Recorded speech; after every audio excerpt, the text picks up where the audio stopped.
किसान, बदलते भारत की शान। डीडी किसान, बदलते भारत की शान।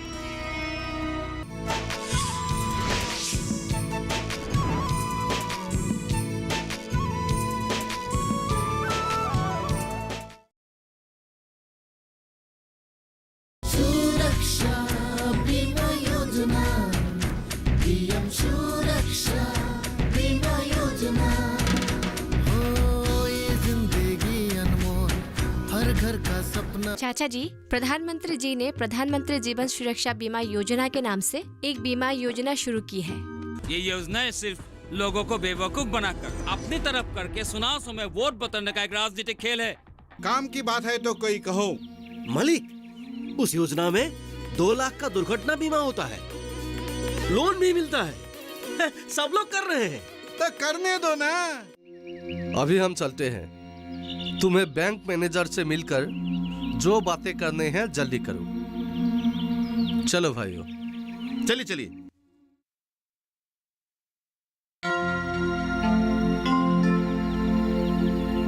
माँ, मैं मदद करूं? नहीं, तू पढ़ाई कर, मैं खुद अपना काम करूंगी। आज आते वक्त रहीम चाचा मिले थे, चंपा के बारे में पूछ रहे थे। मेरा तो जीना हराम हो गया है। अब चिंता मत कीजिए, आज मैं बैंक गई थी। मैनेजर सर किसी काम से शहर गए हुए हैं। कल उनके आते ही सब ठीक हो जाएगा। अगर कुछ उल्टा सीधा हुआ ना तो देख लेना। मैं कह रही हूँ ना, कल सब ठीक हो जाएगा। सरकार बहुत सोच समझकर हमारे लिए ये योजनाएं लागू करती है। अच्छा ठीक है, वो रूपक की जो छात्रवृत्ति के पैसा मिलने वाला था वो क्या हुआ? कल बैंक मैनेजर आएंगे तभी पता चलेगा। मेरे खाते में ही जमा होगा, ऐसा उन्होंने कहा था। अभी तक नहीं हुआ। और आएंगे भी नहीं। बड़े बड़े सपने दिखाकर तोड़ना ये सरकार का काम बन गया है। अब छोड़िए ये सब, अब बस कल तक का इंतजार कीजिए। अच्छा ठीक है। बेटी, रूपक कहाँ है? पिताजी, वो अपने दोस्तों के साथ खेलने के लिए गया है। ये भी ना, जब भी फुर्सत मिले खेलने चला जाता है। उसे तुम समझाओ, पढ़ाई में भी ध्यान दे। ठीक है, मैं उसे समझाऊंगी। अब जाइए, मुंह हाथ धो लीजिए। खाना आधे घंटे में तैयार हो जाएगा।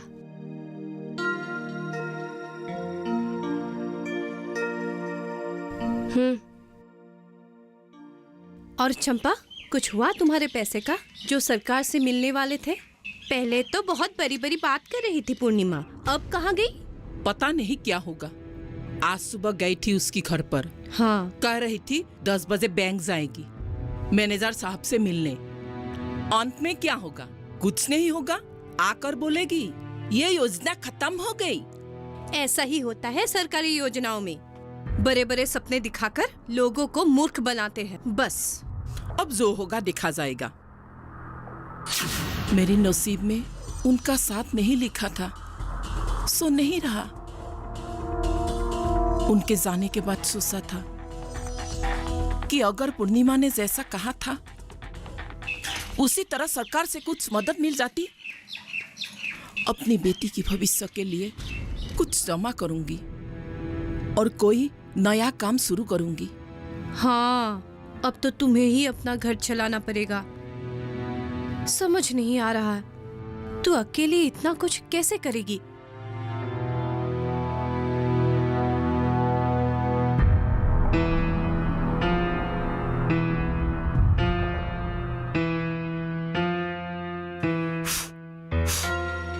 रूपाली, अरे रूपाली, हाँ पिताजी।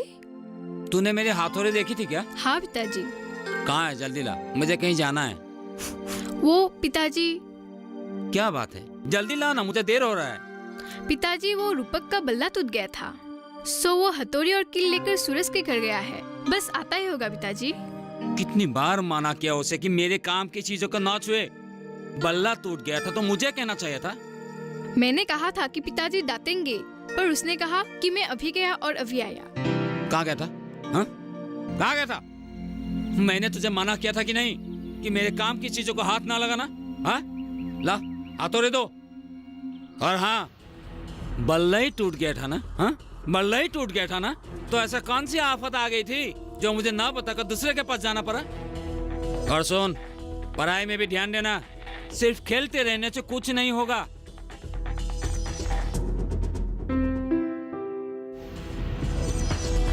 अच्छा हुआ आप यही मिल गए। एक खुशखबरी है। क्या? ये लीजिए। मेरे खाते में रूपक को मिले हुए छात्रवृत्ति के 25,000 रुपए जमा हो गए।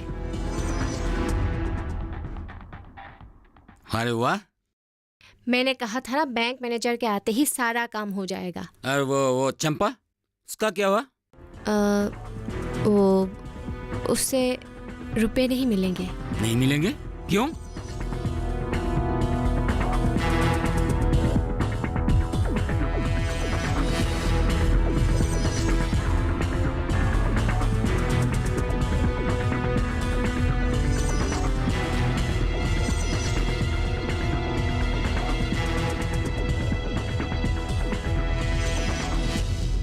और यही बात है। अच्छा, अब समझा पूरा मामला। लेकिन गांव वाले क्या तुम्हारा ये बातें समझेंगे? मैं कल नौगांव जा रही हूँ विजया जी से मिलने, और मैं उनको गांव लेके आऊंगी। आप देखिएगा, जब बैंक मैनेजर सर और विजया जी मिल के गाँव वालों को समझाएंगे तो सब लोग समझ जाएंगे। ठीक है, अब छोड़ ये सब बातें। मैं अभी भद्रेश्वर जी के वहां जाऊंगा। भद्रेश्वर जी और रहीम चाचा मेरा इंतजार कर रहे होंगे।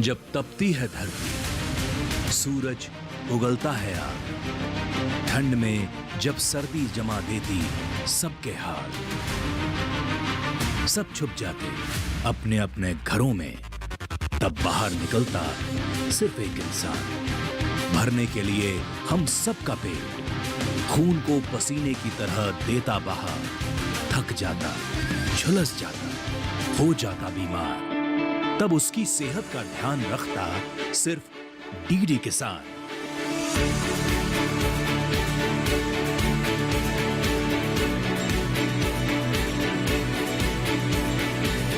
देखिए स्वस्थ किसान, शनिवार शाम 6 बजे लाइव, सिर्फ दूरदर्शन किसान चैनल पर।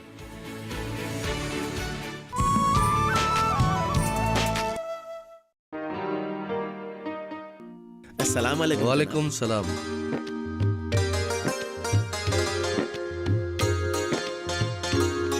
आओ आओ रहीम, आओ आओ, बैठो।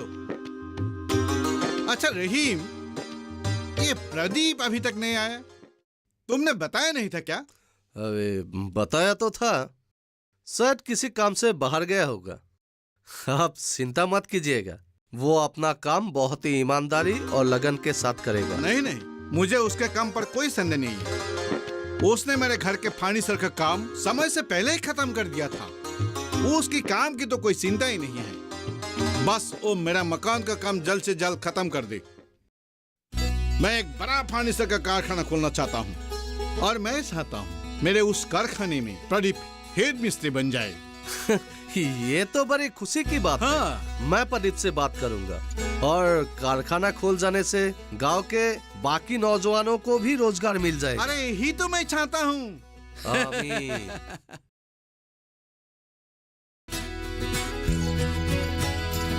नमस्कार। मेरे बुलाने पर आप लोग यहाँ पर इकट्ठे हुए हैं, इसीलिए आप लोगों को बहुत बहुत धन्यवाद। एक बहुत ही जरूरी चर्चा के लिए मैंने आज आप लोगों को यहाँ पे बुलाई हूँ, क्योंकि कुछ दिन पहले आप लोगों में से कुछ लोग रहीम चाचा के साथ मेरे घर गए थे।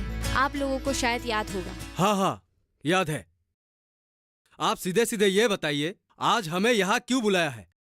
क्या हमारे पैसे आज ही वापस करेंगे? प्रताप, तुम थोड़ा शांत रहो। पहले पूर्णिमा जी कुछ बता रही है, उसे अच्छी तरह से सुनो।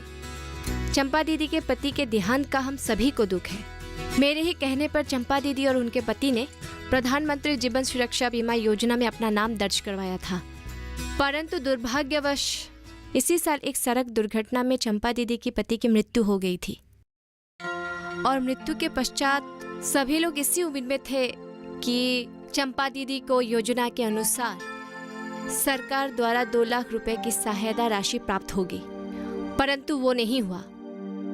जब मैंने बैंक जाकर इस बात की खोजबीन की कि आखिर क्यों उन्हें वो धनराशि प्राप्त नहीं हुई, तब बैंक मैनेजर से मुझे पता चला कि चंपा के पति के मृत्यु से 10 दिन पहले ही उनके योजना के मुताबिक पुनः 12 रुपए की धनराशि के भुगतान का समय हो गया था, परंतु उनके खाते पर उस देय तिथि पर 0 बैलेंस था, जिसके वजह से उनके योजना से मिलने वाले लाभ को रोक दिया गया था और दुर्भाग्यवश उसी के पश्चात ही चंपा के पति की मृत्यु हो गई और इसीलिए उनको वो लाभ भी नहीं मिली, जिसके वजह से हमारे पास आज बैंक मैनेजर सर है जो आप लोगों को इस बारे में विस्तार से बताएंगे।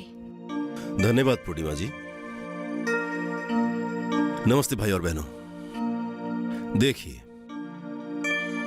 सरकार जो भी योजना लागू करती है वो हमारे भलाई के लिए करती है। बस हमें जागरूक होकर उस योजना का लाभ उठाना चाहिए। एक योजना का लाभ उठाने के लिए जितना जरूरी होता है उस योजना में अपना नाम दर्ज करवाना, उतना ही जरूरी होता है उस योजना के बारे में पूरी जानकारी रखना। प्रधानमंत्री जीवन सुरक्षा बीमा योजना के बारे में पूर्णिमा जी ने आप सभी के घर घर जाकर समझाया। आप लोगों ने समझा और उन पर विश्वास करके आप लोगों ने इस योजना के अंतर्गत अपना नाम दर्ज करवाया, जो कि बहुत ही अच्छी बात है। पर आप लोगों ने इस योजना के बारे में पूरी जानकारी रखना आवश्यक नहीं समझा, उसे महत्वपूर्ण नहीं समझा। देखिए, हर साल आपके खाते से 12 रुपए की भुगतान राशि काट ली जाती है, इसीलिए आपके खाते में आवश्यक राशि का होना जरूरी है। जिस समय चंपा के पति की मृत्यु हुई थी, उसके ठीक 10 दिन पहले उस योजना के अंतर्गत भुगतान राशि की देय तिथि थी और उस वक्त उस खाते में 0 बैलेंस था और जिसकी वजह से उस योजना के अंतर्गत मिलने वाले उस लाभ को रोक दिया गया और इसी कारण चंपा को बीमा की अपेक्षित धनराशि सरकार द्वारा प्राप्त नहीं हुई। धन्यवाद सर। शायद अभी आप लोगों को पता चल गया है कि किस कारण से चंपा दीदी को अपना धनराशि आखिरकार उन्हें जो मिलना चाहिए था वो नहीं मिला, और ऐसे बहुत सारे कारण हैं जिसके वजह से जो उम्मीदवार होते हैं, जो परिवार के होते हैं और जो प्रियजन होते हैं, उनको अपनी ये धनराशि नहीं मिलती है। तो मैं अभी बैंक के मैनेजर सर से ये दरख्वास्त करूंगी कि वे विस्तार से आप लोगों को सारी बातें समझाएंगे। जी, ऐसे बहुत से कारण हैं जिसकी वजह से बीमा करवाने के बाद भी हमें सरकार द्वारा दी जाने वाली धनराशि प्राप्त नहीं होती। उदाहरण के तौर पे मैं हमारे बैंक के ही एक मामले से आप लोगों को रूबरू कराता हूं। हमारे बैंक के ही एक ग्राहक ने हमारे ही बैंक में इस योजना के अंतर्गत अपना नाम दर्ज करवाया और थोड़े दिन बाद वो बीमार पड़ गया। उन्हें अस्पताल में भर्ती कराया गया। थोड़े से ठीक होने के बाद उन्हें घर ले जाया गया और उसके अगले ही दिन उनकी मृत्यु हो जाती है। उसके पश्चात वे लोग उसका अंतिम संस्कार करते हैं और ठीक 1 सप्ताह बाद उनके घर वालों को उनके द्वारा प्रधानमंत्री जीवन सुरक्षा बीमा योजना के बारे में पता चलता है। फिर वे लोग सीधे हमारे शाखा में पहुंचते हैं, परंतु पोस्टमार्टम और पुलिस जांच पड़ताल ना होने की वजह से योजना में नाम दर्ज होते हुए भी योजना के अनुसार अपेक्षित लाभ हम उन्हें नहीं दे पाते हैं। ऐसे और भी कई कारण हैं।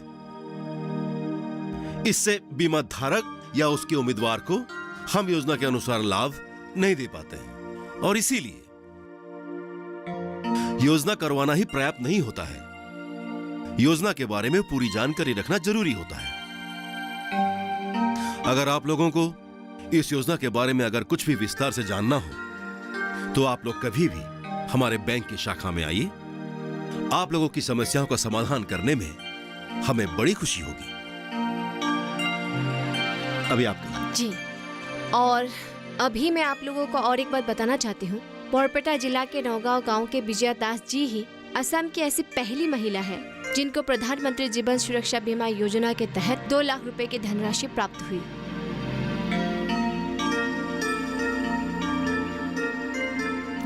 हम सब संपा को धनराशि ना मिलने के कारण इस योजना को गलत समझ बैठे, लेकिन वास्तव में गलती सरकार की नहीं, हमारी अधूरी जानकारी की है।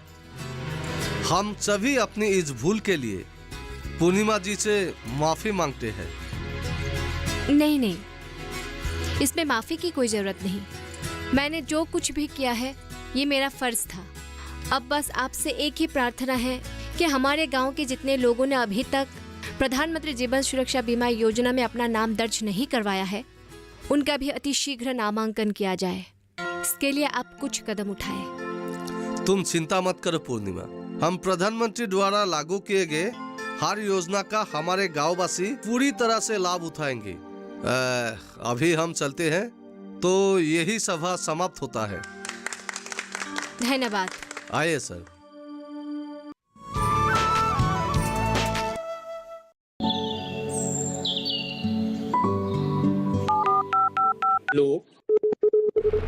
कार्यक्रम के पहले कॉलर जुड़ गए होंगे। इस बीच हमारे पास कुछ ईमेल्स भी आए हैं। सवाल पूछिए अपना। कैडेट में जो मकान पैदा करेंगे, इनमें कौन सी सावधानी बरतनी है? गर्म इलाकों के लिए आप HRM 99 इनसे आप कुछ फल ले सकते हैं। जैस्मीन के पेड़ पे जैस्मीन फल उसको पूरी खुली धूप चाहिए। फसल में कीट लगा हो या कोई बीमारी, पशुपालन में हो कोई दिक्कत या चाहिए कोई जानकारी, फोन उठाइए, नंबर मिलाइए और कहें हेलो किसान। सोमवार, बुधवार और शुक्रवार शाम 6 से 7 बजे सिर्फ डीडी किसान पर।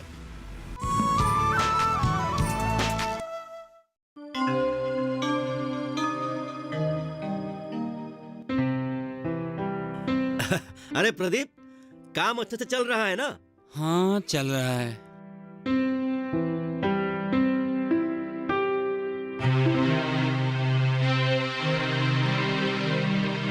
अरे अरे प्रदीप, क्या हुआ? प्रदीप, अरे क्या हुआ? कुछ नहीं, दर्द तेरी तबीयत तो ठीक है ना? जा रहा है। प्रदीप, प्रदीप, प्रदीप,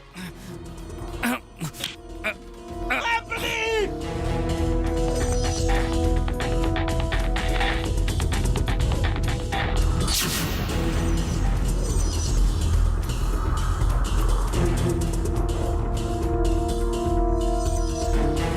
प्रदीप, प्रदीप, हाय प्रदीप, प्रदीप, हाय प्रदीप!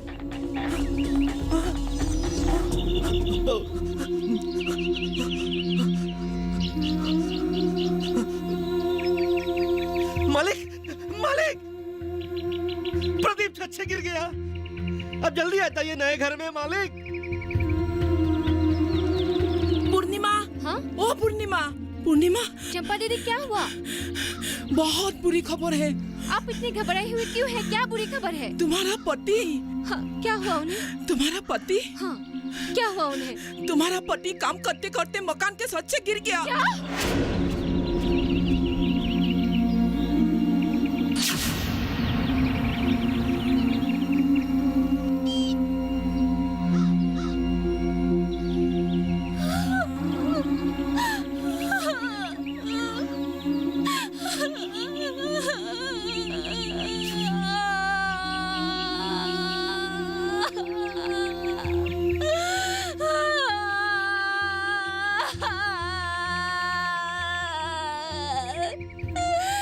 अरे कोई सूप करा वैसे।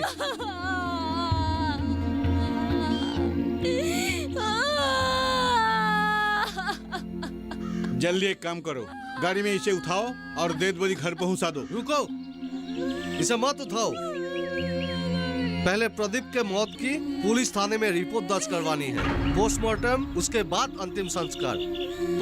Police report? पोस्टमार्टम पर क्यों?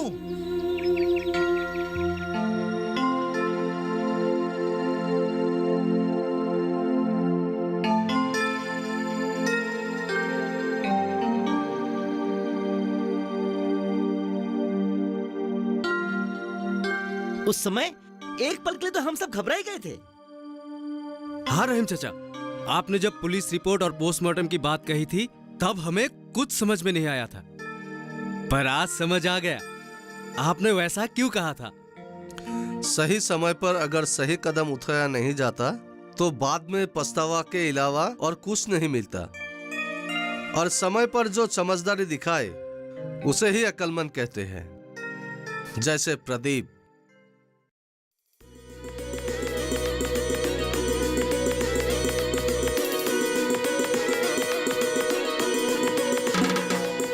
सुरक्षा बीमा योजना, पीएम सुरक्षा बीमा योजना, सुरक्षा बीमा योजना, पीएम सुरक्षा बीमा योजना।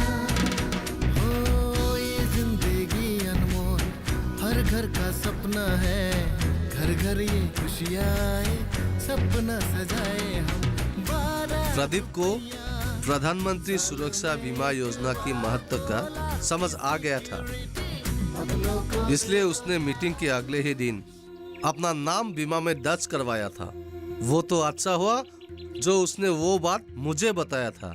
हाँ, अगर आप सही समय पर सही फैसला नहीं लेते तो सरकार द्वारा मिली सहायता राशि से प्रदीप दा का यह सपना कभी पूरा नहीं होता, और हम अपने नाटक में भी यही कहते हैं।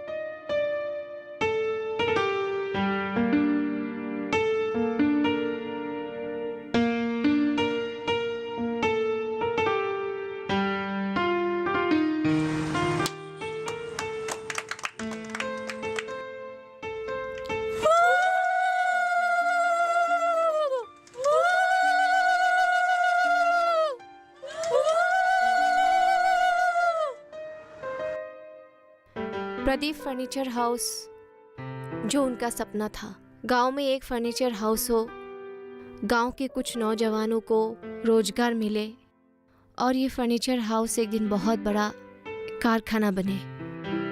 मुझे आज उनके ये सपने को पूरा करते हुए बहुत खुशी मिल रही है। उनकी समझदारी के कारण ही ये दिन हम लोग आज देख पा रहे हैं, और उनके दूरदर्शिता के कारण ही आज मेरे दोनों बच्चों का भविष्य सुरक्षित है।